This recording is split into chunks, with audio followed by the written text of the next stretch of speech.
जय माम लक्ष्मी भक्तों। नया साल शुरू होने से पहले बासी रोटी का यह उपाय चुपचाप कर लेना।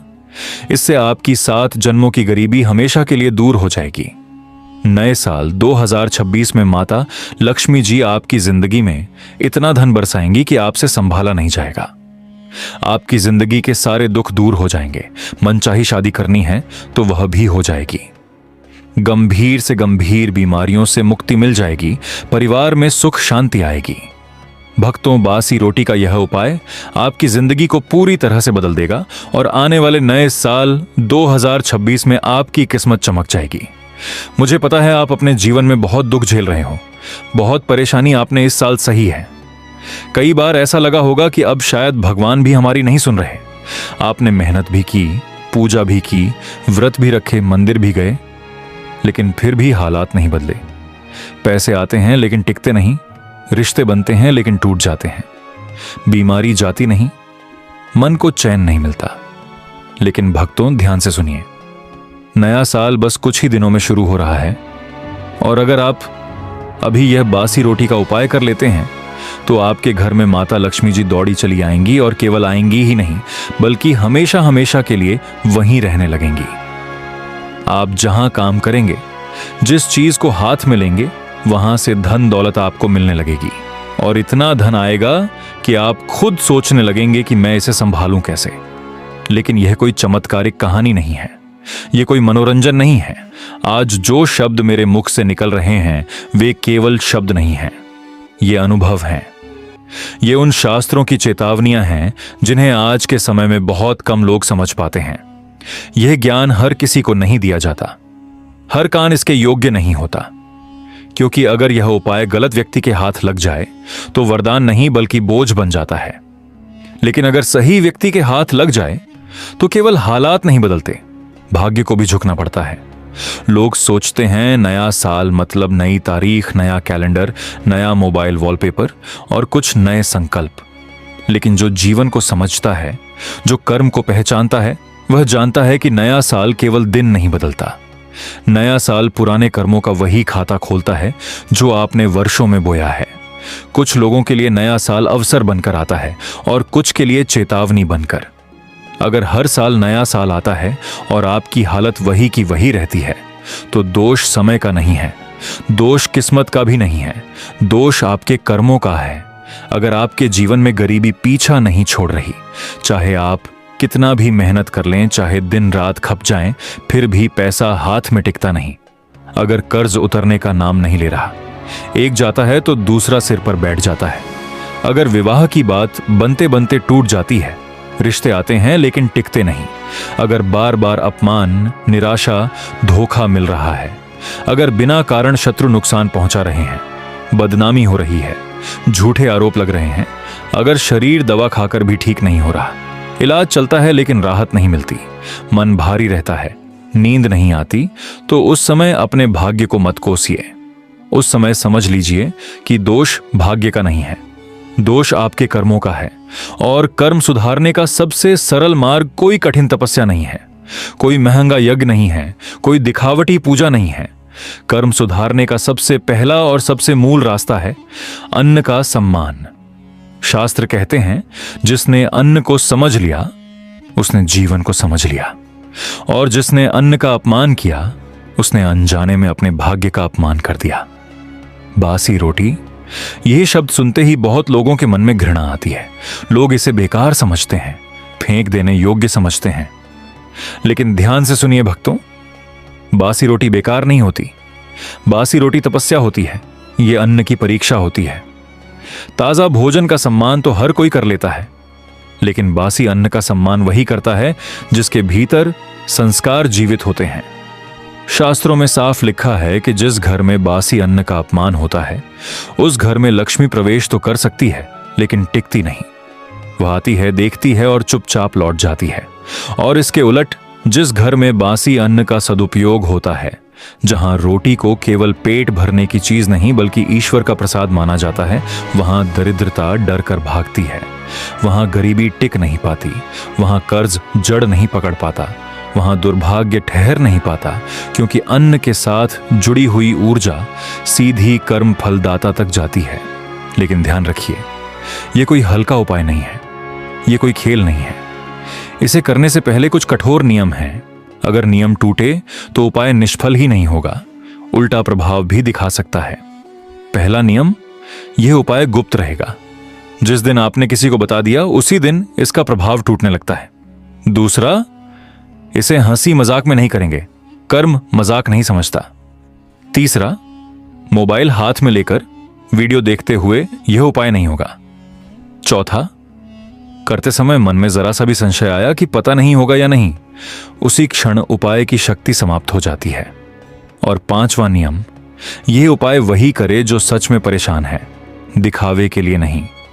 ईश्वर शब्द नहीं देखता, भावना देखता है। कर्म दिखावा नहीं समझता, नियत समझता है। और अन्न कभी झूठ स्वीकार नहीं करता। भाइयों और बहनों, अब ध्यान से सुनिए, कर्ज केवल जेब को खाली नहीं करता, कर्ज इंसान की आत्मा को भी तोड़ देता है। कर्ज वाला आदमी दिन में हंसता है लेकिन रात को जागता है। उसके घर में सब कुछ होता है फिर भी शांति नहीं होती। शास्त्र कहते हैं कर्ज केवल आर्थिक समस्या नहीं है, यह पूर्व जन्मों के कर्मों का बंधन होता है। और जब तक कर्म से कर्म नहीं काटा जाता तब तक पैसा पैसा काटने से कुछ नहीं होता। इसलिए यह उपाय शनिवार की सुबह किया जाता है। सुबह सूरज निकलने से पहले एक बासी रोटी लीजिए, वही जो आपके घर की बची हुई हो। उस पर काले तिल रखिए। काले तिल को शास्त्रों में कर्ज का भक्षक कहा गया है। अब उस रोटी को लेकर बिना किसी से बोले, बिना मोबाइल देखे सीधे पीपल के पेड़ के पास जाइए। पीपल वह वृक्ष है जहां नकारात्मक ऊर्जा समाप्त हो जाती है।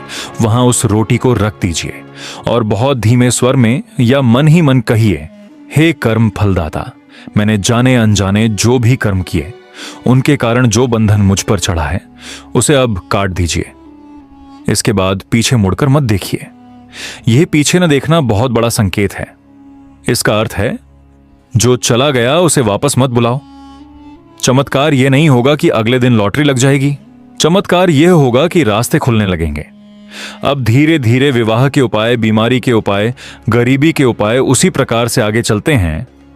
और भक्तों, अब जिस बात पर मैं आगे बोलने जा रहा हूं उसे सुनते समय मन में डर नहीं, भरोसा रखना, क्योंकि यह बात शरीर की नहीं, आत्मा की है।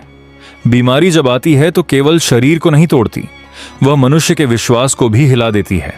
दवा चलती है, डॉक्टर बदलते हैं, रिपोर्ट आती है, खर्च बढ़ता है, लेकिन भीतर कहीं एक डर बैठ जाता है, पता नहीं अब ठीक भी होगा या नहीं। शास्त्र बहुत स्पष्ट कहते हैं, हर बीमारी दवा से नहीं जाती।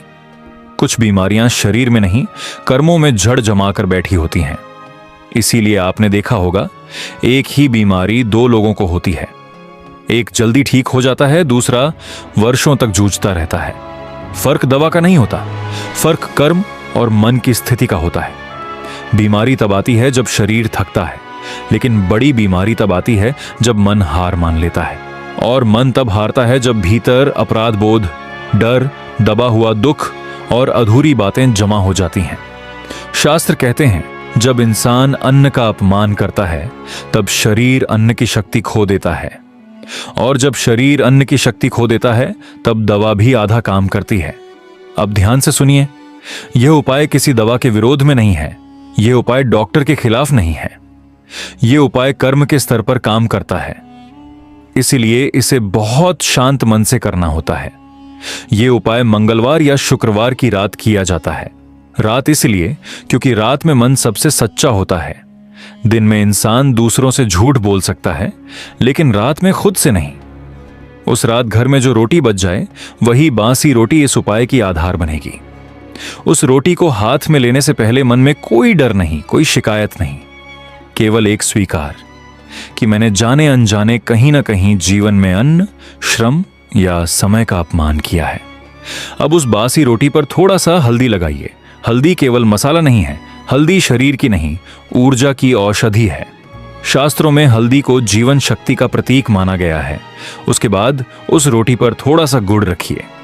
गुड़ मिठास नहीं, स्वीकार है। यह संकेत है कि आप जीवन की कड़वाहट को भी स्वीकार कर रहे हैं। अब इस रोटी को किसी साफ कपड़े में लपेट लीजिए और अगली सुबह सूर्योदय से पहले उठकर बिना किसी से बात किए, बिना मोबाइल देखे, किसी मंदिर के पास या किसी ऐसे स्थान पर जाइए जहां पक्षी आते हों। वहां इस रोटी को रख दीजिए और बहुत धीमे स्वर में या मन ही मन कहिए, हे अन्नपूर्णा माता, मेरे शरीर में जो भी दुर्बलता है, जो भी पीड़ा है, जो भी कर्मों का भार है, उसे आप स्वीकार करें। मुझे रोग नहीं, स्वास्थ्य की पात्रता दीजिए। इसके बाद वहां रुकना नहीं है, पीछे मुड़कर नहीं देखना है, क्योंकि बीमारी से मुक्त होने का पहला नियम है डर को पीछे छोड़ देना। अब समझिए इसका प्रभाव। अगले दिन कोई चमत्कार नहीं दिखेगा, लेकिन धीरे धीरे दवा असर करने लगेगी। मन हल्का होने लगेगा, नींद सुधरने लगेगी, और जब मन ठीक होता है तब शरीर अपने आप ठीक होने लगता है। भाइयों और बहनों, अब जो बात मैं कहने जा रहा हूं वह बहुत कम लोग स्वीकार कर पाते हैं, क्योंकि यह बात हमारी आदतों पर चोट करती है। गरीबी केवल पैसे की कमी नहीं होती, गरीबी एक सोच होती है, एक संस्कार होता है जो पीढ़ियों तक चलता है। आपने देखा होगा, एक ही घर में जन्मे दो भाई, एक बहुत आगे बढ़ जाता है, दूसरा जीवन भर संघर्ष करता रहता है। वहां फर्क मेहनत का नहीं होता, वहां फर्क कर्म और अन्न के व्यवहार का होता है। शास्त्र कहते हैं, दरिद्रता तब आती है जब लक्ष्मी नाराज नहीं, उदास हो जाती है, और लक्ष्मी तब उदास होती है जब घर में अन्न का अपमान होता है, श्रम का अपमान होता है, और जो मिला है उसके लिए कृतज्ञता नहीं होती। बहुत लोग कहते हैं, हम तो ईमानदार हैं फिर भी गरीब हैं, लेकिन शास्त्र कहते हैं ईमानदारी पर्याप्त नहीं होती, संस्कार भी चाहिए, और संस्कार का पहला संकेत है अन्न का सम्मान। बासी रोटी इसीलिए महत्वपूर्ण है क्योंकि यह अन्न की अंतिम परीक्षा है। ताजा भोजन का सम्मान तो हर कोई करता है, लेकिन बासी रोटी का सम्मान वही करता है जिसके भीतर लक्ष्मी को रोकने की पात्रता होती है। इस उपाय को गुरुवार या शनिवार की रात किया जाता है। उस रात घर में जो रोटी बच जाए उसे बोझ मत समझिए, उसे संदेशवाहक समझिए। उस रोटी पर थोड़ा सा गुड़ रखिए और कुछ चावल के दाने रखिए। चावल पूर्णता और निरंतरता का संकेत है। अब आंखें बंद करिए और अपने जीवन को याद कीजिए। कहां पैसा आया और कहां बह गया, कहां मेहनत की और कहां परिणाम नहीं मिला, और फिर मन ही मन यह स्वीकार कीजिए कि कहीं ना कहीं मुझसे भी भूल हुई है। यही स्वीकार इस उपाय की आत्मा है। अब सूर्योदय से पहले घर से बाहर निकल जाइए, किसी को बताए बिना। रास्ते में किसी से बात नहीं करनी है, मोबाइल नहीं देखना है। किसी ऐसे स्थान पर जाइए जहां गाय का आना जाना होता हो, वहां उस रोटी को रख दीजिए और बहुत धीमे स्वर में कहिए, हे अन्नपूर्णा माता, मेरे जीवन से अभाव का संस्कार निकाल दीजिए। मुझे धन नहीं, धन के योग्य बना दीजिए। इसके बाद पीछे मुड़कर मत देखिए। भक्तों, यह उपाय आपको अचानक अमीर नहीं बना देगा, लेकिन यह आपको गरीब रहना असंभव बना देगा। धीरे धीरे अवसर दिखने लगेंगे, खर्चों में संयम आएगा, पैसा हाथ में टिकने लगेगा, और सबसे बड़ा परिवर्तन यह होगा कि आपके मन से डर निकलने लगेगा, क्योंकि दरिद्रता पहले मन में रहती है, फिर जेब में उतरती है। और अंत में भाइयों और बहनों, एक अंतिम सत्य समझ लीजिए, यह सारे उपाय किसी आलसी के लिए नहीं है, यह किसी धोखेबाज के लिए नहीं है, यह किसी गलत रास्ते पर चलने वाले के लिए नहीं है। ये उपाय उस व्यक्ति के लिए हैं जो मेहनत करता है लेकिन भीतर से टूट चुका है। लक्ष्मी मां रास्ता नहीं खोजती, वे पात्र खोजती हैं, और जब पात्र तैयार हो जाता है तब धन को आने से कोई नहीं रोक सकता। जिस दिन आपने रोटी को बोझ नहीं, वरदान समझ लिया, उसी दिन से गरीबी ने आपके जीवन में अपना स्थान खो दिया। अगर यह बात आपके हृदय में उतर गई तो समझ लीजिए, नया साल केवल तारीख नहीं बदलेगा, आपका भाग्य भी बदलेगा। और भक्तों, अब जो बात मैं कहने जा रहा हूं वह केवल उपाय नहीं है, वह चेतावनी है। क्योंकि हर ज्ञान आशीर्वाद नहीं होता, कुछ ज्ञान जिम्मेदारी भी बन जाता है। जिस दिन से आपने यही बातें सुन ली, उस दिन से आप अनजान नहीं रहे।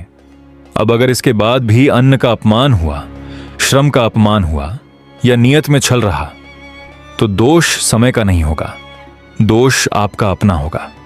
बहुत लोग कहते हैं, हमने यह उपाय किया फिर भी परिणाम नहीं आया, लेकिन शास्त्र कहते हैं, कर्म फल देने से पहले पात्रता देखता है। अगर मन में लालच है, अगर मन में जल्दी है, अगर मन में दिखावा है, तो कर्म रुक जाता है। क्योंकि ईश्वर को जल्दी नहीं होती, ईश्वर को सच्चाई चाहिए। याद रखिए, बासी रोटी कोई तंत्र नहीं है, कोई जादू नहीं है। ये आपके और आपके कर्मों के बीच एक समझौता है। यह स्वीकार है, यह झुकना है, यह कहना है कि हे जीवन, मैंने भी गलतियां की हैं, अब मैं सुधार चाहता हूं। बहुत लोग पूजा करते हैं लेकिन झुकते नहीं। बहुत लोग दान करते हैं लेकिन अहंकार छोड़ते नहीं। और बहुत लोग उपाय करते हैं लेकिन आदतें नहीं बदलते। ऐसे लोगों के लिए कोई भी उपाय काम नहीं करता। अब ध्यान से सुनिए, जिस दिन आप यह उपाय करें उस दिन से कुछ बातें जीवन में स्थायी रूप से बदलनी होंगी। रोटी को कभी पैर से मत छूने देना, अन्न को कभी कूड़े में मत फेंकना, थाली में झूठा छोड़ना बंद करना, क्योंकि शास्त्र कहते हैं जिस थाली में अन्न का अपमान होता है उसी थाली में लक्ष्मी बैठना पसंद नहीं करती। घर में जितना भी अन्न बने उतना ही बनाइए जितना आवश्यक हो। बचा हुआ अन्न बोझ नहीं है, वह परीक्षा है, और परीक्षा में जो पास हो गया वही आगे बढ़ता है। अब एक बहुत गहरी बात सुनिए भक्तों, जीवन में जो भी अटकाव होता है, धन का, विवाह का, स्वास्थ्य का, उसकी जड़ एक ही होती है, और वह है भीतर का असंतुलन। जब मन, कर्म और अन्न तीनों एक दिशा में नहीं चलते तब जीवन रुक जाता है। लेकिन जिस दिन ये तीनों एक हो जाते हैं उस दिन भाग्य को भी झुकना पड़ता है। इसीलिए यह उपाय केवल एक दिन का नहीं है, यह एक नई शुरुआत है। यह नया साल केवल कैलेंडर का नहीं है, यह आपके संस्कारों का नया साल है। अगर आपने श्रद्धा से यह उपाय किया तो धीरे धीरे संकेत मिलने लगेंगे। कोई पुराना रुका हुआ काम अचानक चल पड़ेगा। कोई ऐसा व्यक्ति मदद करेगा जिसकी आपने उम्मीद नहीं की थी। घर में बिना कारण की कलह कम होने लगेगी, नींद गहरी होने लगेगी, और सबसे बड़ा संकेत, आपके मन का डर कम होने लगेगा। क्योंकि जब ईश्वर किसी की मदद करता है तो सबसे पहले उसके मन से डर निकालता है। डर गया तो समझ लीजिए रास्ता खुल रहा है। लेकिन एक बात हमेशा याद रखिए, इस उपाय को कभी घमंड में मत बदलना। कभी यह मत कहना कि मैंने यह किया इसीलिए मुझे मिला। जो मिलता है वह कृपा से मिलता है, और कृपा वही संभाल पाता है जो विनम्र रहता है। अगर आपने यह उपाय किया और जीवन में सुधार आया तो किसी को बताने की जरूरत नहीं है, दिखावा करने की जरूरत नहीं है। ईश्वर को आपकी चुप्पी ज्यादा प्रिय है, क्योंकि जो मिलता है वह शोर से नहीं, शांति से टिकता है। अब मैं आपसे अंत में केवल एक ही बात कहूंगा। अगर यह बातें आपके हृदय को छू गई हों, अगर कहीं भीतर हलचल हुई हो, अगर लगा हो कि यह बात मेरे लिए ही कही जा रही है, तो समझ लीजिए कि यह संदेश संयोग नहीं है। नया साल आने वाला है, और हर नया साल मौका लेकर आता है। लेकिन मौका वही पकड़ पाता है जो बदलने को तैयार होता है। अगर आप तैयार हैं तो यह उपाय आपके लिए है, अगर नहीं तो कोई दोष नहीं। जीवन सबको अपनी गति से सिखाता है, लेकिन जो आज झुक गया वह कल उठेगा। जो आज अन्न का सम्मान करेगा वह कल जीवन का सम्मान पाएगा, और जो आज कर्म सुधार लेगा उसका भाग्य खुद रास्ता खोज लेगा। माता लक्ष्मी आपके घर में केवल आए नहीं, टिकें, यही मेरी कामना है। आपके जीवन से अभाव जाए और संतुलन आए, यही इस संदेश का उद्देश्य है। अगर यही शब्द आपके मन तक पहुंचे हों तो उन्हें संभाल कर रखिए, क्योंकि हर किसी को यह सुनने का अवसर नहीं मिलता।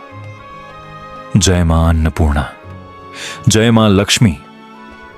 और याद रखिए, जिस दिन आपने रोटी को वरदान समझ लिया उस दिन से गरीबी ने आपके जीवन में अपना स्थान खो दिया।